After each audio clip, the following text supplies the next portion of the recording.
Good evening. Lebanon is at a crossroads as Pope Leo XIV begins a three-day visit amid mounting regional tensions.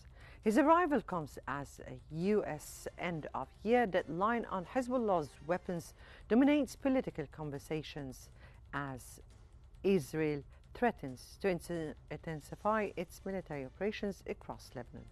With fears of renewed escalation growing, the coming days may prove decisive for the country.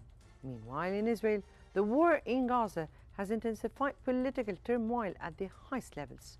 Prime Minister Benjamin Netanyahu has taken the unprecedented step of requesting a presidential pardon in his corruption case, a move critics say is designed to shield him from accountability, while he clings to power during war times as coalition infighting grows and elections loom. Israel faces a moment of profound political uncertainty with the rule of law and the direction of the state both hanging in the balance. I'm Mona Musalhi, and this is In Focus.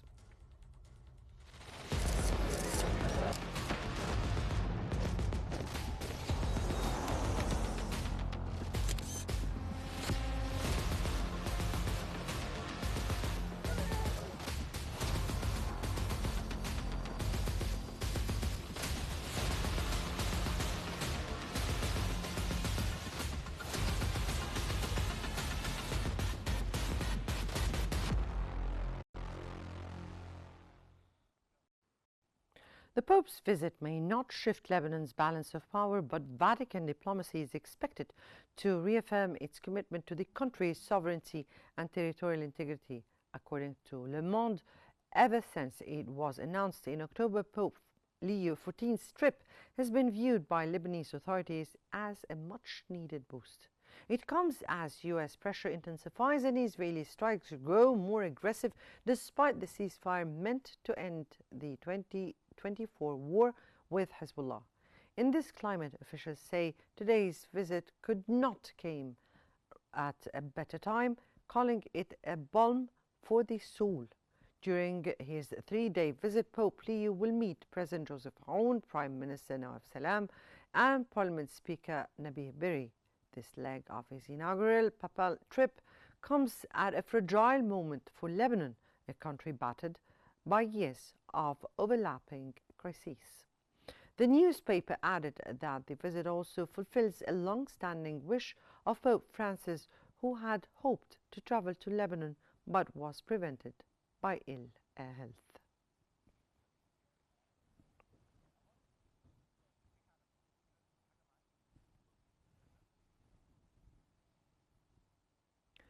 But for more on this, we are joined from Beirut by Mr. Michel Jemai, a political researcher and analyst.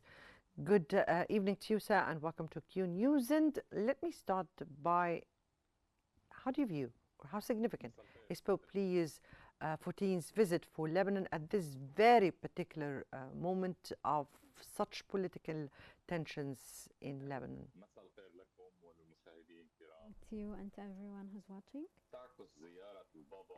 The Pope's visit is very important for Lebanon with everything that's been going on, all the tensions in the region, and one of the most important things here is making sure that this country is still there through all of these conflicts, and I'm talking here about conflict and the wars. And so here Lebanon shows that we can coexist. This sends a message that we can exist or to be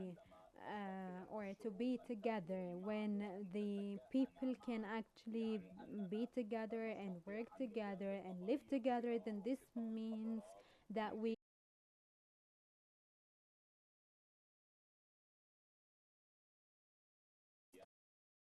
wars by coexisting. Right. Pope Leo XIV, during his meeting with President Aoun, said that peace in Lebanon is both a hope and a call that must be worked to achieve. Now, based on this, can his trip meaningfully influence Lebanon's balance of power, or is it Is its impact more symbolic? Of course, the Pope's visit as one of the most important uh, persons religiously in the world. He doesn't have arms, he doesn't have an army, nothing. And so the importance of the Vatican and the Pope here is that he can get to all the countries through the policy of peace and love. He came with this message here to Lebanon, and we cannot forget that it is his first destination in his tour to Lebanon here, and so this is why it's very important. He can, of course, influence how things are going, but as Lebanese people, we have to listen to this message that he sent from Lebanon and to Lebanon to heal our memory, to reach what he called for, everything that he called for in his statement in palace. But here, if we and so this is from our side as Lebanese people. But if we become more broad and talk about the whole region, can Lebanon be a destination from where peace is emitted, and we can send peace to the region and to end the tensions? Yes, of course, Lebanon can be this, but all all of the Lebanese people, and I mean all, can believe in the policy of peace. Definitely, the whole world is in need of for peace and love. Pope Leo also said that peace is more than just a word, it is an ongoing workshop. What does this lineup of meetings tell us about the Vatican's political priorities, particularly towards Lebanon?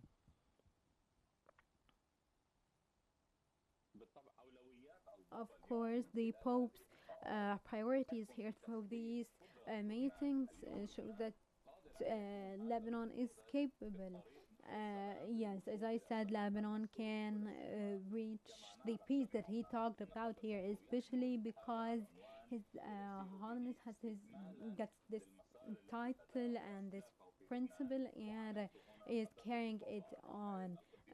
And like his ancestors, we've seen in 1997 the Pope here, and he stated that Lebanon isn't just a country, it is more of a message than it is a country. And so here His Holiness meant that it is a message for all peoples to reach peace. And so then Pope that was talked here came to Lebanon to send another message, and so this is why his visit was very important. And when it comes to the Lebanese officials, I am reconfirming what I said. We need to believe that that this cannot end unless we go back to the Lebanese country that is actually capable, and the only one capable of interpreting peace and having relationships based on that peace with the countries, to have a better future for the people in Lebanon, no matter they believe in, what they believe in religiously, or and on a civil level, or so on. Yes. With is the Israeli escalation and the ceasefire breaches, Israel also warned it may further intensify its attacks in Lebanon unless the Lebanese army moves against Hezbollah. How serious is this threat, and what do you have on that? This here is actually very dangerous to us as Lebanese people, because simply Israel is actually working and getting their strength because of the support, international support that they got after the agreement that was signed a year ago. And so Israel wants to reach stability and safety for Israel, and then also Lebanon is asked to implement all the points of this agreement, and one of the most important is getting back full sovereignty of the Lebanese land through the resolution that was issued by the Lebanese government. They have banned all arms on Lebanese lands.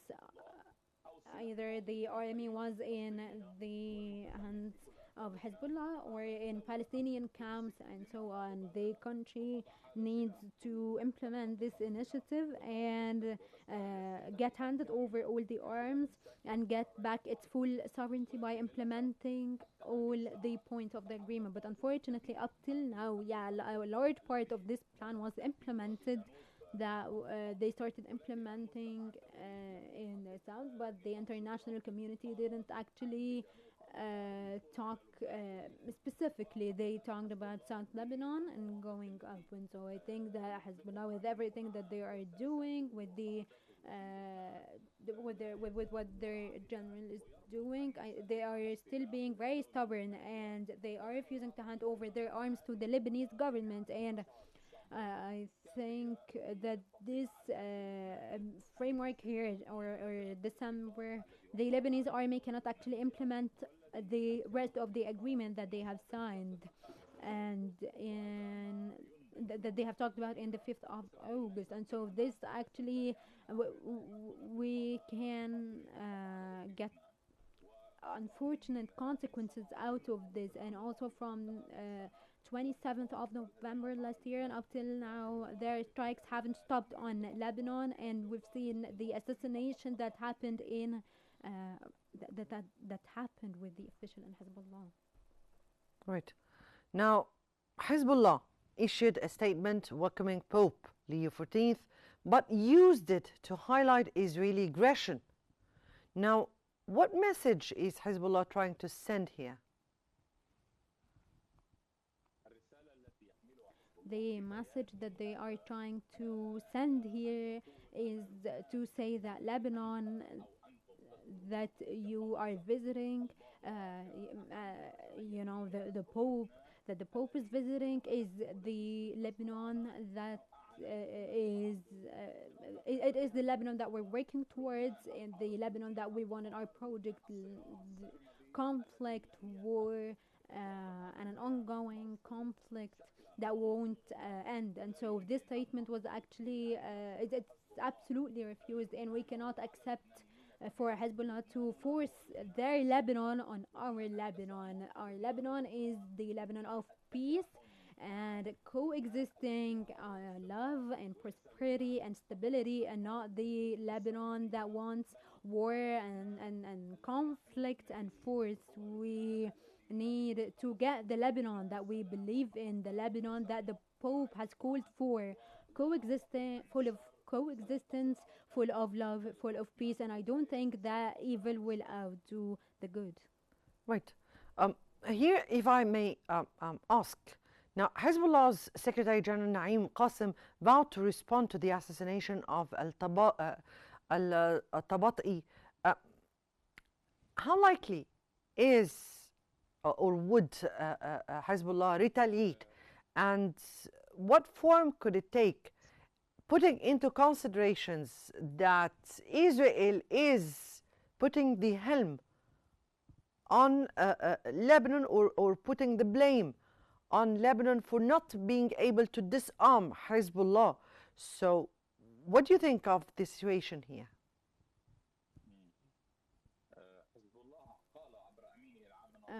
Of course, Hezbollah has said that there will be a response to the assassination operation, saying that this response won't go cross border, and so yeah, they will have strikes in the points that Israel has control of, the 5 points inside the Lebanese borders. And so this is how Hezbollah can save face with the international community, so that they don't look as if they are attacking the safety and stability of the settlements that are beyond the Lebanese borders. And so here we can read how the response will be from between the lines here. And so Israel will actually here Hezbollah will be responding to someone who's occupying their country, and they are not having any cross border conflict. But I don't think that, and Israel will use this as a pretext, but I don't think that Israel needs any more pretexts. We have had a ceasefire agreement for a year now, but the aggressions haven't stopped yet. And so I think if this response happens, this will be a catastrophe for Lebanon. Right, that was Mr. Michel Lajamai, a political researcher and analyst. Thank you so much for joining us here and for your valuable insights. And from Lebanon's fragile balance under international and sectarian pressure, we shift now to a different kind of instability, internal, legal and political. While wars redraw borders and redraw alliances, some leaders aim to redraw justice itself. According to The Guardian, Israel's Prime Minister has submitted a 111-page request to the President seeking a full pardon for corruption charges, bribery, fraud, breach of trust before verdict or conviction. He argues that continuing the trial threatens national unity. A preemptive pardon would be unprecedented in modern Israeli history. Critics call it a blatant attempt to place one man above the law. Supporters portray it as a necessary measure to avoid political collapse in wartime. That the stakes go beyond one trial, the strike at the heart of democratic norms, accountability, and whether political survival trumps judicial process. We now ask, what does this demand mean for the rule of law and for Israel's political future, as it claims it is a democratic country?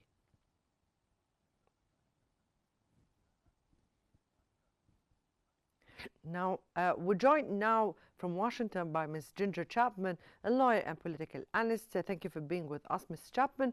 How dangerous is it for democracy when a serving prime minister seeks a pardon before the conclusion of his trial? Well, first, thank you for having me today, Ms. Mona. It's a pleasure to be with you and your viewers. And there are several problems with this, both legal and appearance-wise. Of course, we know this all started back in October when President Trump gave his speech before the Knesset. It was an unusual speech, and he told Israeli President Herzog he should pardon Netanyahu. This goes back to last July when President Trump acknowledged in a speech that Israel's reputation on the world stage was suffering, their public relations did not look good, and their international reputation was taking a hit. Now, after all of this, Prime Minister Netanyahu, being an opportunist, he asked for a pardon. And essentially, when Trump asked President Herzog to pardon Netanyahu, Herzog said, well, Netanyahu has not asked for a pardon, so I can't grant him one if he doesn't ask. Well, now that Netanyahu has asked, it appears there are three problems. As you mentioned, there are legal problems, and there are also risk problems to President Trump. And, well, basically, the legal problems are that in order to be pardoned for a crime, you have to be convicted of a crime. So Netanyahu's lawyers said in support of their argument that Netanyahu would likely be acquitted. Well, if he believes he would be acquitted because he's innocent, then he does not get a pardon. In fact, it could be illegal to grant a pardon to an innocent person. So he has opened up a can of legal worms there. Secondly, procedurally, what he wants is not a pardon. He wants the trial stopped. We see this because he's engaged in many delay tactics, claiming illness, claiming he's busy, slaughtering the people of Gaza. He cannot take the time to show up for trial. What he wants to do is ask the Attorney General to withdraw the trial proceedings. That would be the proper legal procedure. However, he's not going through proper legal channels and proper legal procedure. And the request for a pardon is improper without a conviction or a trial. And indeed, the opposition is saying if he wants a pardon, he needs to admit guilt and retire from public office. So the risks now to President Trump, of course, Trump does not want to be associated with someone whose public relations image is bad. And also here at home, Trump runs the risk of looking like he's interfering in the judicial proceedings of another country. This gives the appearance of undue American influence. It appears to undermine the rule of law and risks giving the appearance of green-lighting corruption. The rule of law.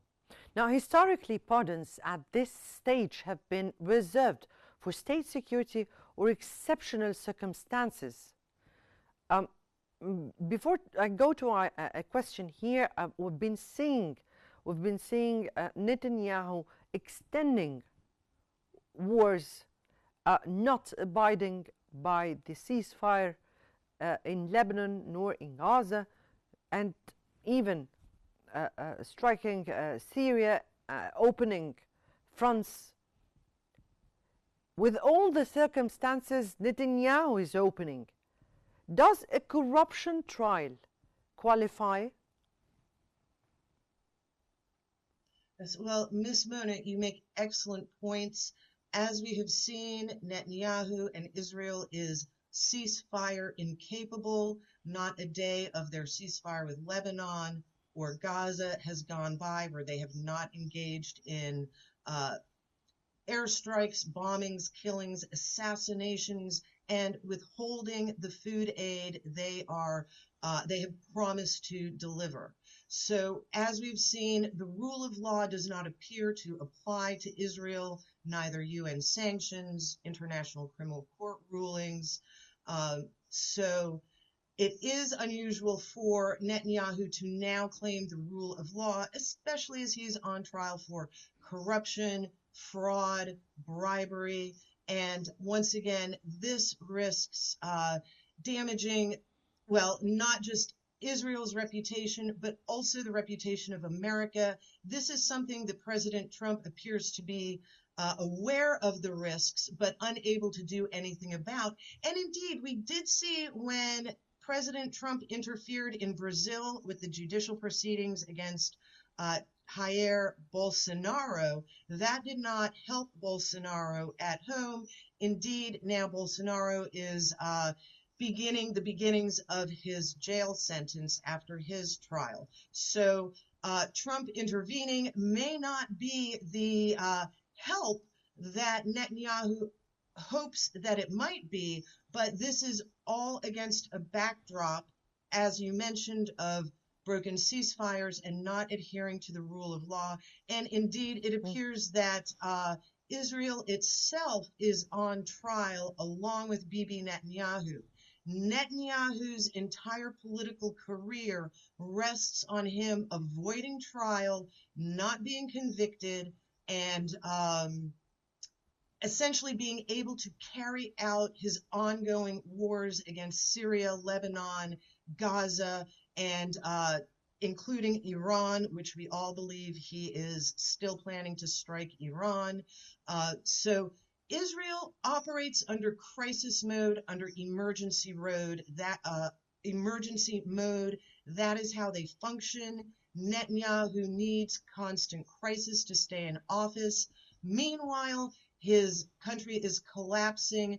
The economics are collapsing. No one is trading with them. Their ports are down. Their demographics are collapsing. Last year, 79,000 people left. Only 39,000 arrived. So they have a loss of 40,000 people. They're losing the moderates, the secularists, the brain drain, the workers. They're left with only the most radical Zionists, which makes their society more radical, which in turn makes the rest of the world less likely to support them. It makes the younger Americans turn away from them. So Netanyahu sees that he is in trouble. His request for a presidential pardon is a Hail Mary move. He thinks if he can stay out of jail, if he can survive until the elections in March, then perhaps he's home free to continue his Greater Israel project. Unfortunately, America can no longer support him financially. We can no longer support them with unlimited weapons. We are broke here in America, and the resistance to Israel's Greater Israel policies are tearing apart the Republican Party as well as the American people in general. So Trump is treading carefully. He wants to rehabilitate Netanyahu's image, but at the same time, he cannot stick his neck out too far for Netanyahu because this is angering his base at home. So once again, this is fraught with legal issues for Netanyahu procedurally, whether it is proper, and the appearance of greenlighting corruption. Now, in his pardon, citing national unity and citing good governance, these were exactly the terms Netanyahu, or the lawyer of Netanyahu, used in his pardon. Could granting such a pardon fuel civil unrest or a legitimacy crisis among Israel's judiciary and civil society? Yes, that is an excellent point. We know that Israeli society is already divided in many factions. We've seen the protests. Most of these protests had to do with bringing the hostages home. However, the Orthodox in Israel are protesting the war. They do not want to be sent into Gaza or into other countries as part of Israel's war of aggression and the Greater Israel Project. And at the same time, Likud and Netanyahu's opponents, once again, they want him to admit guilt and retire from public office. So the charges of corruption, the fractures between the hardliners and the Knesset, the Orthodox and the ordinary Israeli people are part of what's collapsing Netanyahu's government and endangering really Israel's survival in the long term. Many people are wondering how long they can limp along like this. And the main danger right now is as Netanyahu gets more desperate, he will become more aggressive against the Palestinian people to show results in Gaza. He will become more desperate against Lebanon and Syria.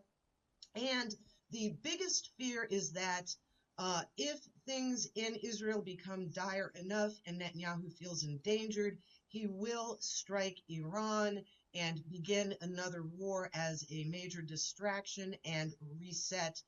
If this happens, it is unclear whether the United States will be able to protect them the way we were able to previously.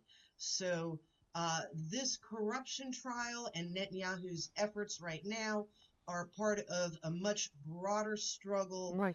Not just Netanyahu, but Israel's struggle itself against the sentiments of the international world. Right. But if the Israeli president refuses the pardon, would that trigger a constitutional confrontation or accelerate any early election? And would that do a kind of fragmentation of the whole society? What do you think? And briefly, because I'm running out of time, Ms. Chapman. Yes. Well, Netanyahu's trial does have the potential to tear apart Israeli society, whether he is convicted or not, whether he is pardoned or not. If this trial proceeds, it will bring a lot out in the open that will anger the Israeli people. If he is pardoned, that will anger the opposition, and it will also anger Americans who believe that Trump is giving too much of a green light to Netanyahu. It does not matter what happens at this point. They are in trouble, and the road ahead is rocky for Israel and for Netanyahu. Right. Ms. Ginger Chapman, we thank you so much for navigating with us through the legal minefield that democracy must never step away from. From Lebanon's precarious spring to Israel's political crossroads, tonight's stories show a region under immense pressure. Borders shift, power strain, but most critically, institutions meant to hold leaders accountable are themselves being tested. When war shakes societies and politics tests justice, every citizen's vigilance matters more than ever. Many thanks for watching. This was In Focus. Good night.